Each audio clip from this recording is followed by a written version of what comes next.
లుచ్చోనా కొడకల్లారా, అబుద్ధం తెలియని చిన్నపిల్లని పాడు చేస్తారా? పుష్ప, ఇది నీ కూతురేనా? అబ్బని అబ్బా, ఇదే కదా అదృష్టం అంటే. ఆ రోజు అక్కడ నన్ను అవమానించావు కదా, నీ కూతుర్ని నలిపేసినట్టు నిన్ను నలిపేస్తాం. రావే చిన్నప్పుడు తాగిన తల్లి పాలని కక్కించి మీ అందరినీ అమ్మడికి పాలిస్తారా? 2 నిమిషాలు కనుక నీ కళ్ళ ముందే ఈ కామ పిశాచాల్ని ముక్కలు ముక్కలుగా నరికి పారేస్తాను. ఈ చెయ్యగా నా కూతుర్ని ముట్టుకుంటే చెయ్యేస్తారా నువ్వు?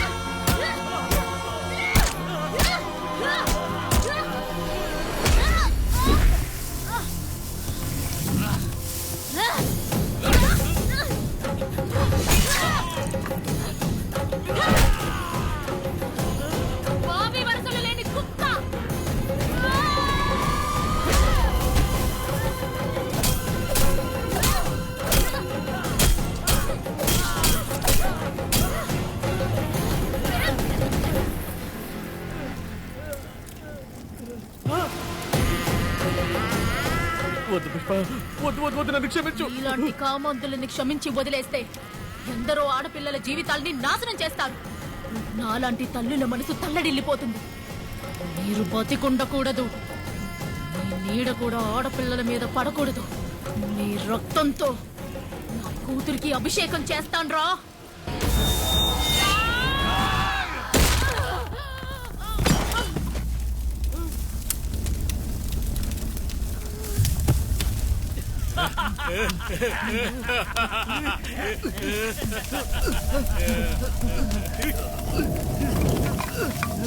దేవుడా,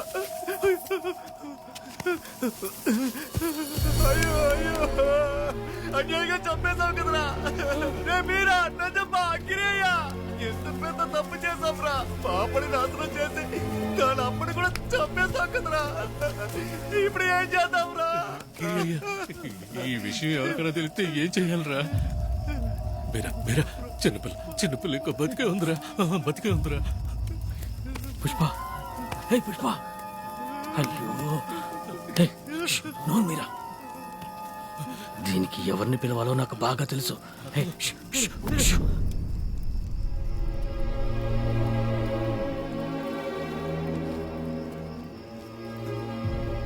రే బీరా, సొంత అక్క కూతుర్ని చంపేశావు కదరా. దొరగారు, ఎలాగైనా సరే మీరే మమ్మల్ని కాపాడాలి. కుదరదని మాత్రం చెప్పకండి దొరగారు. దొరయ్య, ఇంకొక తప్పు జరిగింది. ఆ పాపని మేము నలుగురం కలిసి చాలా పెద్ద పని చేశారు కదరా. కానుకలు కూడా పెద్దగా ఇస్తాంలే. అలా అయితే చాలా చిన్నగా ముగిస్తాను, వదిలే. దయా, ఎక్కడ్రా నా కూతురు కనక? యువరానర్, ఇది పథకం ప్రకారం చేసిన హత్య కాదు, అనుకోకుండా జరిగిన సంఘటన. ఈ సంఘటన వెనుక దాగి ఉన్న నిజాన్ని కళ్ళారా చూసిన సీనయ్య ఇక్కడే ఉన్నాడు. సీనయ్య, ఈ న్యాయ దేవత ముందు నిజమేంటనేది వివరంగా చెప్పు. నువ్వు దేనికి భయపడకు. పుష్ప, నేను ఒకే ఊరికి చెందిన వాళ్ళం. తనకి నాకు ఎప్పటి నుంచో అక్రమ సంబంధం ఉందమ్మా. తనకి పెళ్ళైపోయిన తర్వాత వేద మొరటోడు వాడు సరైనోడు కాదని తెలుసుకుని భయంతో తనని చూడటమే మానేశాను. Objection your honour. కాస్త ఓర్పుగా ఉండండి. అతను నిజం చెప్పడానికి అవకాశం ఇవ్వండి. Objection over ruled. విచారణ కొనసాగించండి. నిన్న పుష్ప నా భర్త జైల్లో ఉన్నాడు, నువ్వు ఇంటికి రాని పిలిచిందమ్మా.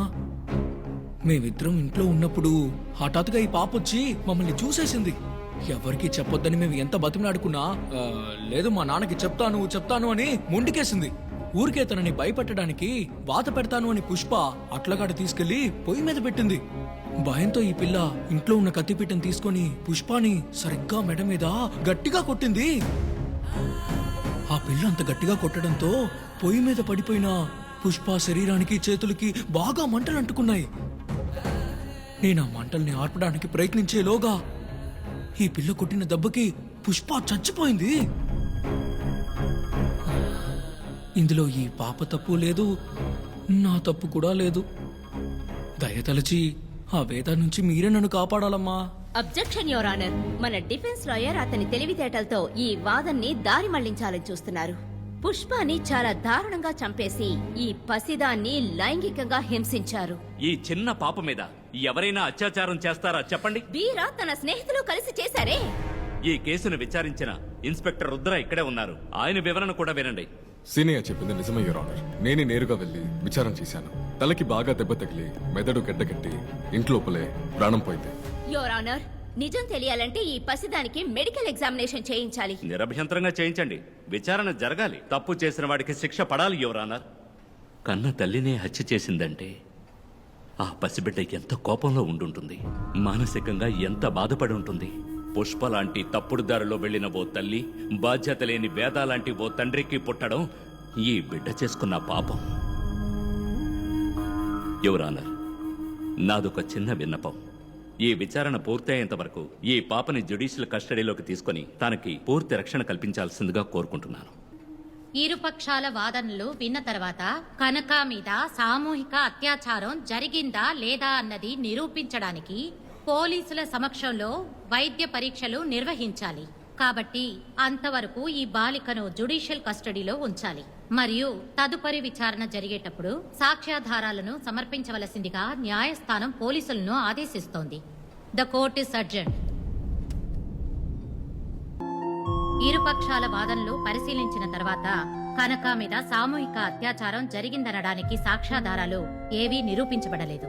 అందువల్ల తన తల్లి పుష్పాని తనే స్వయంగా హత్య చేసిందని బలమైన సాక్ష్యాలు ఉన్నందువలన కనక మేజర్ అయ్యేంత వరకు తనని బాలనేరస్తుల శరణాలయంలో ఉంచవలసిందిగా ఈ న్యాయస్థానం ఉత్తర్వు జారీ చేస్తోంది.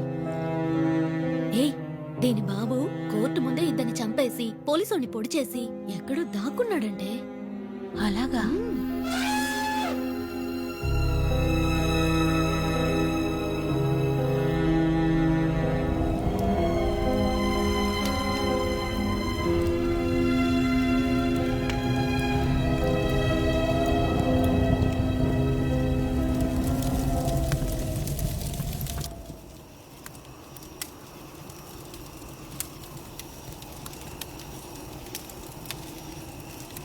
ఇదే జరిగిందా? ఎప్పుడో 8-10 ఏళ్ల క్రితం జరిగిన కథని తవ్వి గెలికి వయసుకొచ్చిన పిల్లని తీసుకొని పగ తీర్చుకోవాలని వచ్చి నిలబడ్డావే. నువ్వు అసలు ఒక తండ్రివేనా? ఏదో ఒక పనికిరానోడికిచ్చి కట్టబెట్టి వదిలించుకోవచ్చుగా. రాత్రి తిన్న తట్టని కడిగి మళ్ళీ ఉదయాన్నే తినట్లా. ఇది అంతే. కామానికి కళ్ళు లేవు. కావాలంటే చూడు, ఇంకా 10-20 ఏళ్లలో కాలం పూర్తిగా చెడిపోతుంది. ప్రతిరోజు, ప్రతి గంట, ప్రతి క్షణం ఎవరో ఒకడు ఏదో ఒక అమ్మాయిని చెరిపేస్తూనే ఉంటాడు. అలా చెడిపోయిన అమ్మాయిలందరూ కొడవళ్ళు తీసుకొని చంపేస్తాం, నరికేస్తాం అని వచ్చి నిలబడతారా? ఒక అమ్మాయి అంటే చూసి కాస్త జాగ్రత్తగానే ఉండాలి. నువ్వేమంటావ్? కనుక ఇదుందే ఆడజాతికే కళంకం. విడిచిపెట్టద్దమ్మా, ముగించేదాన్ని నరికి పారే. సరేనా? నన్నే నరికేస్తావా?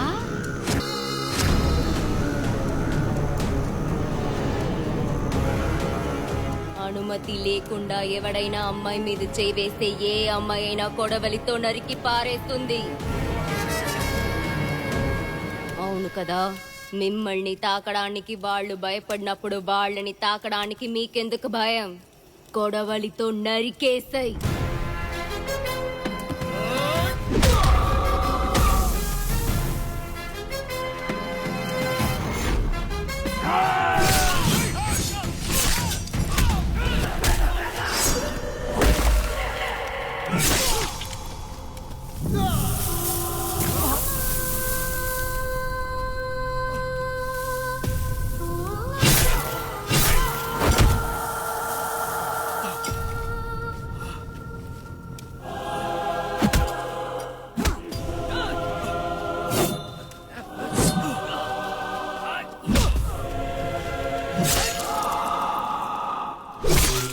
నన్ను క్షమించు వేదా.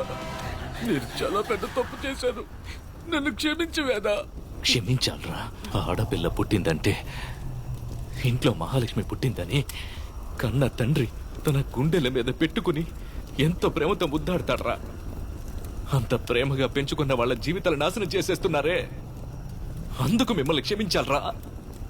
బలాత్కారం చేస్తే 5 సంవత్సరాలు 10 సంవత్సరాలు శిక్ష విధించి చట్టం మిమ్మల్ని క్షమించి బయటకు వదిలేస్తుంది. కానీ అమ్మాయి జీవితం, ఆ కుటుంబం ఏ తప్పు చేయకుండా ప్రతిరోజు నరకం అనుభవిస్తున్నారే. దాన్ని క్షమించాలరా. ఎన్నెన్నో ఆశలతో కలలు కంటున్న ఆడపిల్లల జీవితాల్ని మీ సంతోషం కోసం సర్వనాశనం చేసేస్తున్నారే. అందుకు క్షమించాలరా. ఎందుకురా ఆడపిల్లగా పుట్టానని బాధపడి మగజాతికి శాపమిచ్చి జీవిస్తుందే, దాన్ని క్షమించాలట్రా. మీకు సుఖం కావలసినప్పుడల్లా రాసుకోవడానికి పూసుకోవడానికి ఆడవాళ్ళేమైనా గంధపు చెక్కలు అనుకుంటున్నారా? కామపిశాచులారా.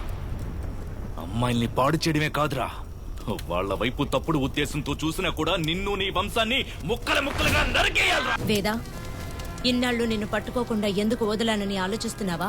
లాయర్ గిరిజ ఏ రోజైతే నన్ను కలిశారో ఆ రోజే మీ గురించి నిజం తెలిసింది. ఒక పోలీస్ ఆఫీసర్గా నిన్ను అరెస్ట్ చేసి జైల్లో పెట్టడం నాకేం పెద్ద విషయం కాదు. కానీ ఒక ఆడదానిగా ఆలోచిస్తే నా మనస్సాక్షి ఒప్పుకోలేదు. అందుకే నీ కూతురే వాళ్ళని చంపాలని ఎదురు చూశాను. ఇంత జరిగాక రాయిలా ఉన్న నీ మనసు గాలిపటంలా పైకెగరొద్దా, గెంతలయ్యొద్దా? రాయిలా ఉన్న నీ మనసు కరిగి పూలా మారి నీ కళ్ళల్లో నీళ్లు రావద్దా కనుక? ఎందుకు రాలేదు? ఎందుకంటే నాకు తెలిసిన నిజం మీకు తెలియదు కాబట్టి. కిందకి దింపండి ఆవిడ్ని. అలాగే మేడం. ఏం జరిగిందని చెప్పు పారి.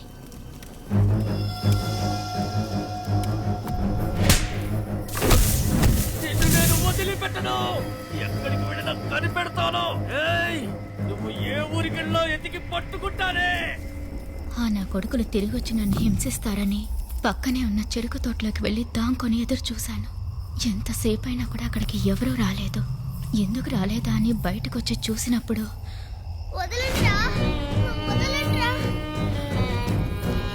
రాక్షసులారా, చిన్న పిల్లలు పాడు చేస్తున్నారా? వేద, ఇంతటితో ముగిసిపోలేదు. ఇక మీదటే మరీ ఘోరంగా ఉంటుంది. తీసుకురండి అతన్ని. మీతోనే ఉంటూ మీకు వెన్నుపోటు పొడిచిన ద్రోహి. పారి నిజం చెప్పడానికి ప్రయత్నించినప్పుడల్లా తను అడ్డుపడుతూనే ఉన్నాడు. ఆమెను హత్య చేయడానికి ప్రయత్నించాడు, కానీ అది జరగలేదు. మీ ఇద్దరు ప్రాణాలతో ఉంటే పారి ద్వారా తన విషయం బయటపడుతుందని మీరిక్కడికి వస్తున్న విషయం బీరాకు ముందుగానే చెప్పి మిమ్మల్ని చంపడానికి ప్రయత్నించాడు. ఏమైందో చెప్పరా?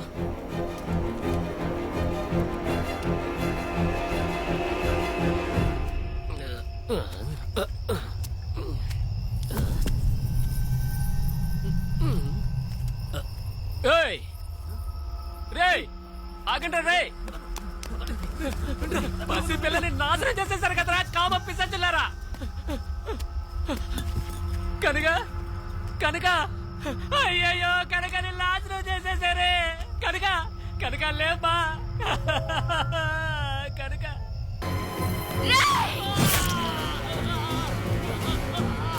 పాపిష్టి దానికి పుట్టిన ఆడకి వెదవా. పసి బిడ్డరా అది. కుక్కకు చీర కట్టినా కూడా దాన్ని కూడా వదలరు కదా.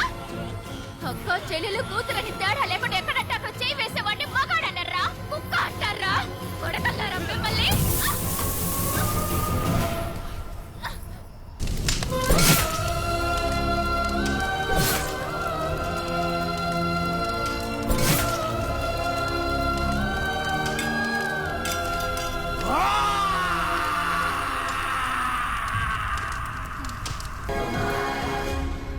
ఆ రోజు వాళ్ళిద్దరినీ చూసిన తర్వాతే బాధ్యత కన్నా మానవత్వం ముఖ్యమని మొదటిసారి అనిపించింది. 8 ఏళ్ల కనక చిన్నతనంలోని తల్లిని పోగొట్టుకుని తండ్రికి కూడా దూరమైంది. చెయ్యని నేరానికి శిక్ష కూడా అనుభవించింది. తన బాల్యమంతా జైల్లోనే గడిచింది. అయినా తను భయపడలేదు. బయటకొచ్చాక తను ఎవరిని క్షమించనూ లేదు. అయ్యయ్యో, నా కూతుర్ని పాడు చేశారే. క్షమించకు.